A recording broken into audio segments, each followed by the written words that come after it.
Shalom, saya Ibin Gopokong ingin berkongsi Anda tentang konseling pranikah di bawah mata kuliah konseling pastoral.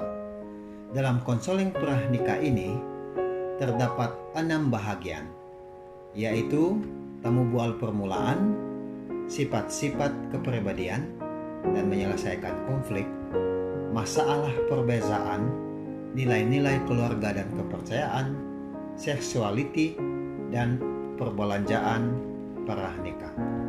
Nah, dalam sesi pertama, yaitu temu bual, yaitu kita akan menyatakan data pribadi, kita akan bertemu bual tentang nama, alamat, umur, pendidikan, agama mereka, bangsa mereka, latar belakang keluarga mereka, tinggal di mana, paling rapat dalam keluarga, disiplin keluarga, adakah tegas atau memuaskan, bila mereka bertemu, berapa lama bersahabat atau bertunangan, bila hendak kawin, keyakinan terhadap keputusan berkawin, apakah timbul kebimbangan.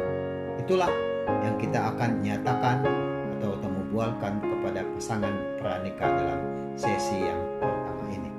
Nah, sesi yang kedua yaitu isu sifat kepribadian dan menyelesaikan konflik. Ada 4 kepribadian manusia yang utama, yaitu sanguin ataupun optimis. Mereka ini suka gembira dan seronok.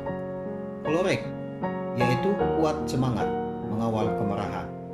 Melankolik, mementingkan kesempurnaan, cenderung sedih dan tekanan. Dan yang keempat, phlegmatic, yaitu kepribadian yang suka bersenang-senang, suka ketenangan, dan tidak ambil kisah. Dan inilah 4 kepribadian utama yang harus dikenal oleh para pasangan pranikah, dan mereka harus mengenal ini.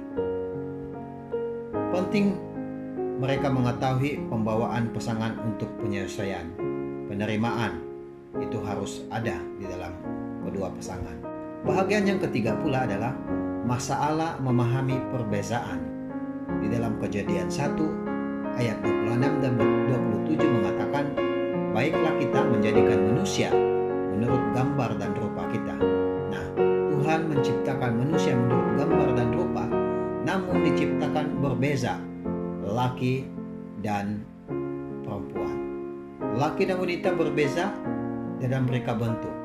Mereka berbeza cara berpikir, berbeza dalam membuat keputusan, dan mereka harus belajar ini, pasangan ini, untuk mengetahui perbezaan itu. Namun mereka saling melengkapi hingga mencapai keserasian yang sempurna di dalam perbezaan itu. Nah, kita tidak pernah tamat untuk bersekolah untuk memahami kepribadian kita dan perbezaan kita sebagai pasangan itu nanti. Nah, bahagian yang keempat pula adalah nilai keluarga dan kepercayaan. Apa ini? Konseling pranikah harus mengetahui ini dan harus diberitahu. Sejurus pasangan memulakan kehidupan suami istri, mereka mesti memulakan kebaktian keluarga. Inilah nilai keluarga dan kepercayaan dalam bahagian yang keempat. Perbaktian keluarga adalah sama seperti termometer yang mengawasi kesehatan dan keutuhan hubungan di kalangan ahli-ahli keluarga dan Allah. Nah, perbaktian keluarga itu baik sebagai kuasa pengikat kepada pasangan yang baru kawin dan untuk anak-anak mereka nanti. Ini bahagian yang keempat. Bahagian yang kelima ialah bahagian seks, keuangan, dan upacara perkawinan, di mana peraturan besar dalam kes perceraian berpusat pada masalah seksual. Seks itu sebenarnya suci dan itu adalah hadiah dari Tuhan. Dan gunakan itu, pemberian Tuhan itu sebaiknya, memenuhi keperluan sesama mereka seperti kegembiraan, kemesraan, dan kasih. Itulah gunanya seksualiti. Seks melambangkan keperluan fisikal tertinggi seorang laki-laki. Wanita, keperluan fisikal tertinggi mereka adalah perasaan selamat dan dikasihi. Kajian 70 hingga 80% keperluan wanita mahu dikasihi dan disentuh. Nah, bahagian yang keenam, yang terakhir adalah keuangan, di mana konseling pranikah ini harus ditekankan tentang pentingnya keuangan. Kenapa? Penghasilan bulanan berapa? itu harus diketahui. Atur perbelanjaan keluarga, contohnya perpuluhan, persembahan, bil-bil elektrik, telepon, air, kereta, dan sebagainya, keperluan rumah tangga, makanan dan pakaian, simpanan keluarga, pendidikan anak-anak, kesehatan, dan lain-lain. Berbelanjalah tidak melebihi pendapatan kita. Hutang, usahakanlah supaya kita tidak berhutang dalam pasangan itu. Lengkapi borang perkawinan dan hantar ke pejabat mision. Itulah persediaan konseling pranikah. Datang pada masa yang tepat. Ingatlah bahwa tetamu-tetamu undanganmu mungkin mempunyai tugas yang lain dan temu janji mereka sendiri. Beritahulah dengan jelas setiap yang terlibat tentang peranan mereka masing-masing. Buatlah persediaan yang kemas dan hindarilah sesuatu perkara yang tiba-tiba dan coba melakukan pada saat-saat akhir. Bersedialah, minta bantuan daripada pendeta, ketua gereja, ibu bapa, dan lain-lain. Bertenang dan bersikap positif.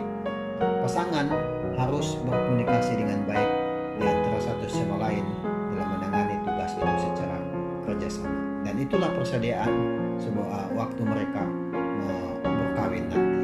Oke, latihanlah sebelum berkawin, 2 atau 3 hari sebelum perkawinan.